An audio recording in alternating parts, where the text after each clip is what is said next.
Today, our defense secretary made a big announcement. Our military took out the #2 leader of ISIS, its finance minister. Here's Ash Carter. The U.S. military killed several key ISIL terrorists this week, including, we believe, Haji Iman. The removal of this ISIL leader will hamper the organization's ability to conduct operations both inside and outside of Iraq and Syria. The momentum of this campaign is now clearly on our side. Although ISIS managed to attack Europe again, Secretary of State John Kerry gave another one of his rosy assessments today that the terror network is faltering. The very reason that Daesh is resorting to actions outside of the Middle East is that its fantasy of a caliphate is collapsing before their eyes. Its territory is shrinking every day. Its leaders are being decimated. Its revenue sources are dwindling. And its fighters are fleeing. A reporter followed up with him on that in Brussels earlier.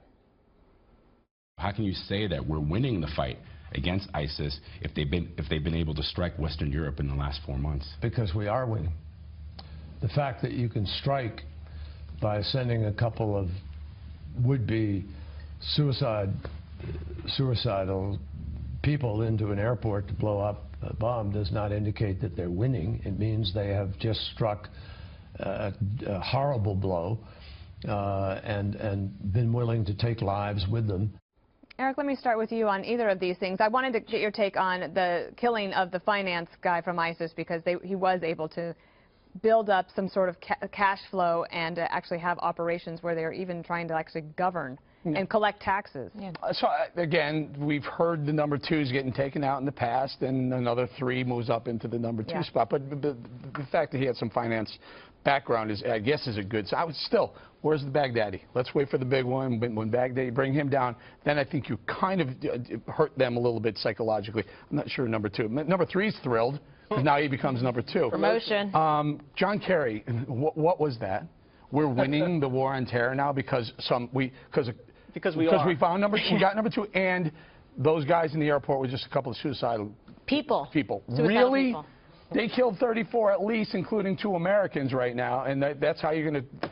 We're winning if that's the way if that's your assessment of the war, then I guess we are winning, but it's completely wrong. Kimberly, do you think that this is total speculation, but hey, this is the 5.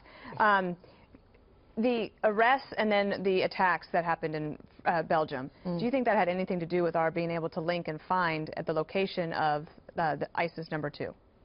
Look, investigative I would like to think that they're doing these kind of high-level investigations and actually linking things together to be able to make, forward advances, taking out ISIS. But, when you hear somebody like John Kerry say that, oh, these are just a couple of suicidal people, it's really insulting, especially to the victims and the family members. There are people, yes, 30-plus, dead, but also hundreds injured, maimed, disfigured, blown to bits, people that are going to have amputations, horrible, and just like, and burns, horrible. You saw some of the one interview in particular, I think it was Mason Wells, from the hospital, talking about the people that he saw being blown, covered in blood, some of it not his own. You really can't just say that we're winning against ISIS. I'm so happy that we took out the #2, but I agree. Take out, the kingpin. That will really send some shockwaves through them. But you can't rest there because it's whack-a-mole. Another terrorist, an ISIS guy will pop up after that. You have to really attack the nerve centers for where they're operating. You have to cut off the money supply, and you have to hit them hard so they're not able to commit acts of terror in Europe or against the United States. If you hit them in Syria, you hit them in Raqqa, Mosul, you can knock them out there. That's going to prevent them from coming and doing damage here and in Europe. And that's a little bit of what President Bush had talked about after 9/11. And what John Kerry was talking about, you just have a couple of suicidal people that come to the airport and have an attack. But we know from earlier this week in reports that 400 fighters, apparently ISIS has said 400 fighters are on their way to Europe now to wage basically guerrilla warfare. This is the administration downplaying terrorism. It's what they do.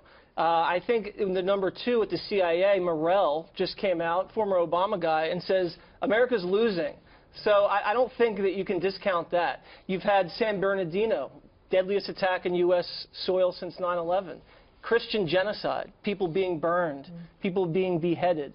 Attacks in Europe, blood everywhere. Crucified. And then Obama's saying, what we need to do is we need to say we're winning and they're losing, and that's going to defeat them. once he unleashes special operators, that's great. This is a great tactical hit out there. But it feels like a counterpunch. You know, they set off a bomb and we hit them. They set off a bomb and we hit them. Why aren't we hitting them every single day? That should be the strategy. I think you're pointing out a very important kind of semantics problem with this White House, Jesse, and everybody at this table has spoken on it. Look, instead of being, you know, kind of like excited or happy that we've taken out number 2, the problem is John Kerry goes too far in the way he's framing it, to say we're winning by what measure, to Eric's point. You know, I don't think most Americans are comforted by words like we're winning when hundreds of people have been injured. 30-some plus dead just this week. Also, you know, words like containment. I mean, that doesn't comfort most American people, and the semantics around this, I think, are very troublesome to most. President Obama literally said more Americans die in bathtub injuries than have been killed by terror. And that tone is so toned down. I can't tell you how many Americans how many Americans are worried about falling in the bathtub and dying tomorrow. Probably not many. I know every time I drive through Times Square or go over the George Washington Bridge, I wonder, is this thing going to blow up or what's going to happen? I mean, that's the problem. You're right. The way they're framing it. But they're framing it from the top down. This is President Obama's, you know, Islam is a religion of peace straight through, and unfortunately there's a radical vein of Islam that can't be ignored. And it can't be ignored. And Kimberly's exactly right. We've got to go to the nucleus, and I don't really know why there's I don't get it. Why is the White House afraid to use that type of more aggressive term? It's okay to be aggressive. He's the Nobel Peace Prize winner. He's not going there. He doesn't believe that we should be fighting the war on terror, let alone winning it. He's just radical about climate change because that's what he believes in. I mean, he's consistent in terms of the things that are important to him that he wants to stress with his administration. You're right, Eric. This starts from the top and trickles down. I don't want to hear about containment of ISIS. I use those words when I used to sell Tupperware. That is just ridiculous to me. This is not... Sell Tupperware? Yeah. I love jobs. I buy Tupperware. The other thing that we learned, Kimberly, this week was that apparently, this is according to reports in the European press, that when they got Absalam, the guy from Friday that was arrested, that they started to interrogate him on Saturday, but they didn't start with the what do you know that's about to happen now. Apparently they started in a chronological way, which is what led you to this point where you decided to be radicalized. So they might have missed this opportunity to prevent the attack. Yeah, that's the problem. Missed opportunities. I'd be so angry if I was, you know, family member was killed or injured or maimed in Brussels when they had the opportunity. They knew where these guys were. Why didn't they do something about it at the time? Save lives. Does that not inspire you to action and to courage and to bravery, especially when you have the resources? So that's why it's shameful. I'm upset at the lack of security and the lack of follow-through. My God, wasn't Paris warning enough?